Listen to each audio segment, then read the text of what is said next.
Assalamu alaikum, урматтуу туугандар, кайрымдуу достор. Бүгүн дагы абдан жакшы самалык, анткени Кыргыздын кыран кызы биздин сыймыктуу эжекебиз Динара Багышбай эжекебиздин демилгеси менен катыда турган апаларыбызга, эжекелерибизге 20дан ашуун үй-бүлөгө азык-түлүк башчалар берилип атат. Эжеке терең ыраазычылык билдиребиз. Сиз мындан дагы көптөгөн кайрымдуулук жакшы иштерге жакындан жардам берип келатасыз. Ишиңизге ийгилик, дайым үй-бүлөңүзгө бактылуулук, ынтымак, жакшылыктарды каалайбыз. Ушул демөөрчүлүк кылган адамга, ушул адамдарга демөөрчүлүк кылып мындай продукттар жөнөткөн экен. Ошол адамга Кудай Таалам узун өмүр, чексиз бакыт, ачык асман, кең келечек берсин. Бала бакырасы менен тынч болсун.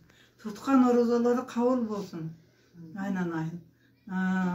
Омин. Омин кылып коёр эле ошол адамга.